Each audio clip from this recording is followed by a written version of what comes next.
La idea de crear máquinas que piensen, vamos, no es nada nueva. Es un sueño que nos acompaña desde hace siglos. Pero, ¿cómo se pasa de una leyenda a una ciencia de verdad? Pues esa es la historia que vamos a desgranar hoy. Una aventura que arranca con una pregunta que parece sencilla, pero que tiene muchísima miga. Esta es la pregunta del millón, la que lo empezó todo. Mucho antes de que hubiera una sola línea de código, ya existía este dilema. Porque vale, imaginemos que construimos una máquina que piensa. Pero, ¿cómo sabríamos que de verdad lo hace? No bastaba con la filosofía, hacía falta una prueba, un reto real. Y esa prueba llegó, en 1950, de la mano del gran Alan Turing. Y su idea era simple, pero a la vez brillante. A ver, imaginemos la escena. Una persona está chateando con otras dos entidades a las que no puede ver. Una es humana, la otra es una máquina. Si al final de la conversación la persona no es capaz de decir con seguridad quién es quién, entonces la máquina ha superado el test. Para Turing, la clave no era copiar un cerebro, sino ser capaz de mantener una conversación humana totalmente convincente. Claro, el test de Turing era una pasada, pero solo se fijaba en el comportamiento, en lo de fuera. Y esto habría un debate todavía más profundo. Si queremos construir una máquina pensante, primero tenemos que ponernos de acuerdo en qué demonios significa pensar. Y como se pueden imaginar, ahí no había una sola respuesta. De todo ese debate salieron, digamos, cuatro grandes corrientes. Cuatro formas diferentes de atacar el problema de la inteligencia artificial. No es que fueran enemigas, pero cada una proponía un camino distinto para llegar al mismo sueño. Vamos a verlas una por una. El primer enfoque es, el más ambicioso, sin duda. Aquí no vale con que la máquina parezca que piensa, no. La idea es replicar el proceso interno. Se trata de construir un modelo informático que funcione como nuestra mente, que intente imitar cómo razonamos, cómo aprendemos. Casi nada. Y aquí es donde el test de Turing encaja a la perfección. A esta corriente no le importa si la máquina por dentro funciona con engranajes, con chips o con magia. Lo único crucial es que su comportamiento, lo que dice y lo que hace, sea indistinguible del de una persona. El fin, por así decirlo, justifica los medios. El tercer camino se aleja del modelo humano y se abraza la lógica pura y dura.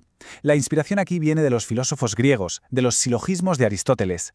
Para este enfoque, la inteligencia es la capacidad de sacar conclusiones correctas a partir de unas premisas usando las leyes del pensamiento racional. Se busca crear un sistema lógicamente perfecto, impecable. Y por último llegamos al enfoque más pragmático, el de la gente racional. La idea es sencilla. Se trata de un sistema que ve lo que le rodea y actúa para conseguir sus objetivos de la mejor forma posible. Da igual si piensa como un humano o como una calculadora. Lo importante es que tome la decisión óptima. Un termostato inteligente que ajusta la temperatura o un robot aspirador que traza la mejor ruta. Pues eso es este paradigma en acción. Pero claro, todas estas ideas necesitaban gente que las sacara del papel y las convirtiera en ciencia.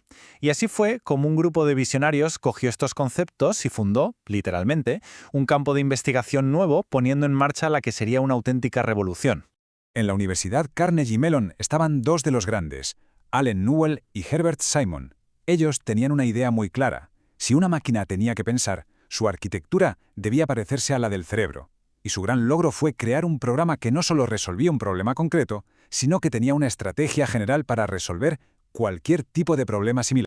Ese programa se llamó General Problem Solver, el GPS. Y ojo, esto fue un hito tremendo. Por primera vez se conseguía separar la información de un problema de la estrategia para resolverlo. Es verdad que estaba limitado a puzzles y a problemas muy de laboratorio, pero demostró que una máquina podía usar un razonamiento abstracto. Mientras tanto, al mismo tiempo, en el MIT se estaba cociendo la otra mitad de la historia, y allí el líder era John McCarthy. Quizás su nombre no suena tanto como el de Turing, pero su contribución fue absolutamente fundamental, porque fue él quien le puso nombre a todo este movimiento. El momento clave fue en 1956, en una conferencia en Dartmouth College. McCarthy propuso un término para agrupar a toda esa gente que investigaba cómo construir máquinas inteligentes: inteligencia artificial. Y esa conferencia no solo bautizó el campo, sino que lo lanzó oficialmente al mundo como una disciplina científica con todas las de la ley. Con un nombre oficial y un objetivo más o menos claro, el campo simplemente explotó. Los primeros años fueron una locura de avances que demostraron que la IA no era solo una teoría, era una realidad que se estaba construyendo a toda velocidad. El ritmo de los avances en esa primera década fue vertiginoso. Pensemos que en solo 15 años se pasó de una prueba teórica a programas que resolvían problemas y a los primeros chatbots. Un momento clave fue 1958, con la creación de Lisp por McCarthy. Este lenguaje de programación se convirtió en la herramienta fundamental, la navaja suiza que hizo posibles muchos de estos primeros avances. Y ya en 1965, ELISA, aunque de forma muy básica, demostró que una máquina podía mantener una conversación por texto. A pesar de los éxitos, programas como el GPS tenían una limitación enorme. Solo funcionaban con problemas de juguete, en mundos muy controlados. El siguiente gran salto para la IA era salir de ese laboratorio y enfrentarse a la complejidad del mundo real. Y la solución que encontraron fue brillante: los sistemas expertos. La idea era, en lugar de intentar crear una inteligencia que lo sepa todo, ¿por qué no intentamos meter en un programa el conocimiento de un experto humano en un tema muy concreto? El sistema imitaría su forma de razonar, usando sus reglas y su conocimiento para resolver problemas complejos. Y esto funcionó de maravilla. Desató una explosión de aplicaciones prácticas. Dendral, ya en 1965, ayudaba a los químicos a identificar moléculas. Mycin, en el 72, diagnosticaba enfermedades de la sangre con una precisión increíble para la época. De repente, la IA ya no era un experimento académico, estaba resolviendo problemas reales en medicina, en geología, en la industria. Estaba demostrando su valor de una forma que nadie podía negar. A medida que el campo fue madurando, toda esta historia, desde los debates filosóficos hasta los sistemas expertos, se fue agrupando en dos grandes corrientes de pensamiento, dos formas muy distintas de entender cómo se debe construir una máquina inteligente. Y esta división es absolutamente clave para entender la historia de la IA, incluso la de hoy. Por un lado, el enfoque simbólico, por otro, el subsimbólico. Y representan dos filosofías, dos maneras de ver el mundo completamente diferentes.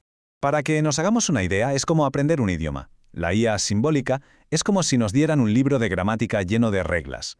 Si ocurre esto, entonces haz esto otro. Se le programa todo de forma explícita.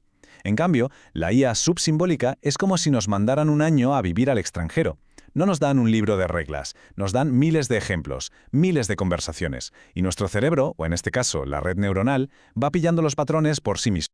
Y aquí está el quid de la cuestión. La IA simbólica, que fue la que dominó los primeros años, y la IA subsimbólica, que empezó siendo una corriente más minoritaria. Estos dos caminos se trazaron hace más de medio siglo, y la gran pregunta, la que nos conecta directamente con nuestro día a día es: ¿cuál de estas dos filosofías ha acabado ganando la partida? ¿Cuál de ellas define este increíble mundo de la inteligencia artificial en el que vivimos hoy?